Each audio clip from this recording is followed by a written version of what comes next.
जो current situation है, इसमें आप यूथ का रोल स्पेशली एम्पावर करने की जब हम बात करते हैं, तो किस तरह देखते हैं और कैसे उसको हम इसको एड्रेस कर सकते हैं? हमारे यहाँ पे जो बच्चे स्कूलों में हुँ। पहुँच जाते हैं बड़ी मुश्किल से, उनके ऊपर प्रेशर ये है कि आपने फर्स्ट आना है, आपने सेकंड आना है। यूथ को बहुत सारे चैलेंजेस है, बहुत सारी फ्रस्ट्रेशन है यूथ को। जब तक हम नौजवानों को सुनेंगे नहीं, हमें नहीं समझ हुँ। आ सकती कि वो किन मुश्किलात से दो-चार हैं।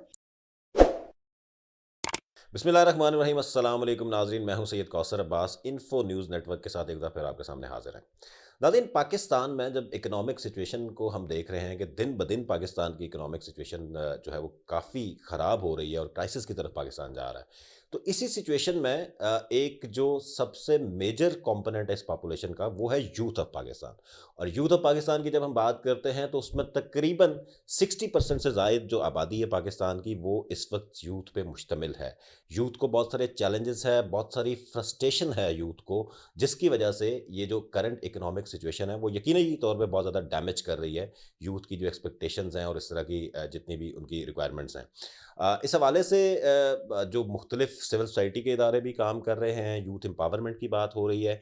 तो आज हमारे साथ मौजूद हैं शहजाद खान साहब, जो यूथ एक्टिविस्ट भी हैं, चानन डेवलपमेंट एसोसिएशन के सीईओ भी हैं। शहजाद साहब, thank you very much for joining us. Shahzad साहब, बताइएगा कि जो करंट सिचुएशन है, इसमें आप यूथ का रोल स्पेशली एम्पावर करने की जब हम बात करते हैं, तो किस तरह देखते हैं और कैसे उसको हम इसको एड्रेस कर सकते हैं? देखिए, जैसे आपने कहा कि जब भी मुल्क में किसी भी किस्म की क्राइसिस हो, चाहे वो पॉलिटिकल हो, सोशल हो हुँ। या इकोनॉमिकल क्राइसिस हो, तो जो आबादी सबसे ज़्यादा है, वो सबसे ज़्यादा उससे इम्पैक्ट होती है और नौजवान यकीनी तौर पे सबसे ज़्यादा इम्पैक्ट हो रहे हैं इकोनॉमिकल क्राइसिस की वजह से।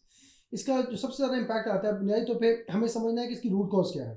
देखिए, सबसे पहले जो नौजवान इम्पैक्ट होते हैं वो ये है कि बहुत सारे नौजवान तो ऐसे हैं जो स्कूल जा ही नहीं सकते, तो वो एक अलग तबका है। दूसरा पे हमें समझना है कि नौजवान वो हैं जो स्कूल जाते हैं, जो यूनिवर्सिटी जाते हैं।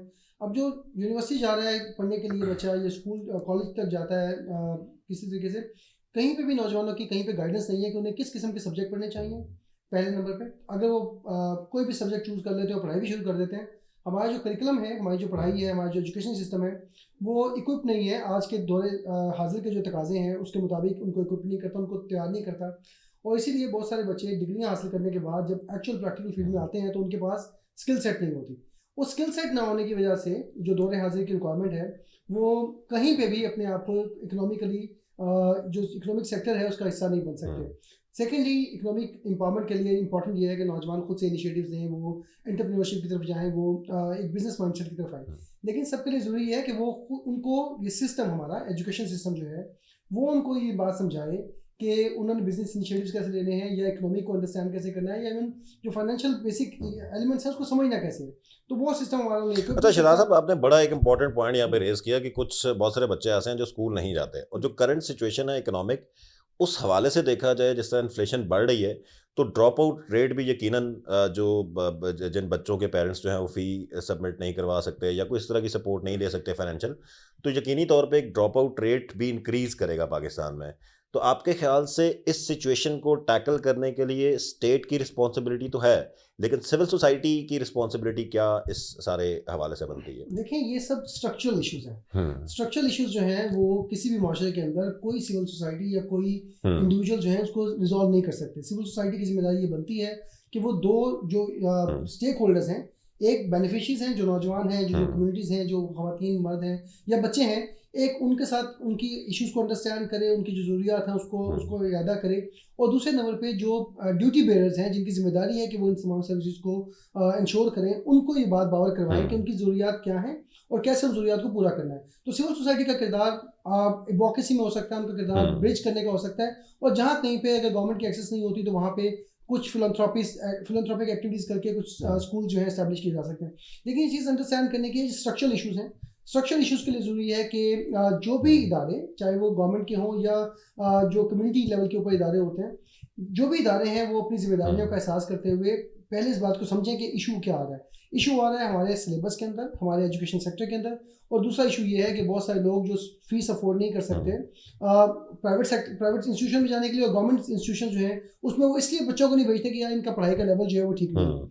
तो ये दोनों जगहों पे ये एक माइंडसेट का इशू भी है, जहाँ पे लोगों को एम्पावर करने की ज़रूरत है, उनको बताने की ज़रूरत है कि नहीं, जो भी है, जैसे भी हालात हैं, बच्चों को स्कूल लाज़मी भेजें। अच्छा खान साहब, इस सारी सिचुएशन को देखते हुए एक जो पाकिस्तान में सबसे बड़ा खदशा हमेशा हमेशा से हमें रहा है कि जब यूथ को अपॉर्चुनिटीज़ नहीं मिलती, जब इस तरह की आइसोलेशन में लोग जो है वो अपनी मुख्तलिफ एक्टिविटीज़ में इंगेज होते हैं, जब वो फ्रस्ट्रेशन बढ़ती है, तो अल्टीमेटली एक्सट्रीमिज़म का कंपोनेंट जो है वो बहुत ज़्यादा इंक्रीज़ करता है ऐसी हम्म सोसाइटीज़ के अंदर, और हम्म पाकिस्तान इसको पहले भी बहुत ज़्यादा फेस कर चुका है। और अभी रिसेंटली भी आप देख रहे हैं कि पाकिस्तान बहुत ज़्यादा दोबारा उसी सिचुएशन से जो है वो शायद उसको फेस करना शुरू हो गया है। तो इस सिचुएशन में what should be the activities के जो यूथ अडॉप्ट करे, या उनके जो एल्डर्स हैं या पेरेंट्स हैं या जो टीचर्स हैं या स्टेट को किस तरह के प्रोग्राम्स जो हैं वो लेके आने चाहिए कि कम से कम यूथ जो है वो वायलेंस और एक्सट्रीमिज्म की तरफ ना जाए, बल्कि एक टॉलरेंस और पीसफुल और हार्मनी सोसाइटी की तरफ जो है वो जाए। देखिए, जब भी किसी भी शख्स के ऊपर हम्म नौजवान खासतौर पर हम ले लेते हैं, जब वो इकोनॉमिकली इंडिपेंडेंट नहीं होगा, जब उसके हम्म पास सोचने समझने के मौके नहीं होंगे, उसके पास खेल कूद के मौके नहीं होंगे, तो वो ज़हनी तौर पर फ्रस्ट्रेट करेगा। और हमारे यहाँ पे जो बच्चे स्कूलों में हम्म पहुँच जाते हैं बड़ी मुश्किल से, उनके ऊपर प्रेशर ये है कि आपने फर्स्ट आना है, आपने सेकंड आना है। हम्म तो ये जो प्रेशर है एजुकेशन का, ये तवक्को की जाती है बच्चों की तरफ से, उससे दो नुकसान होते हैं।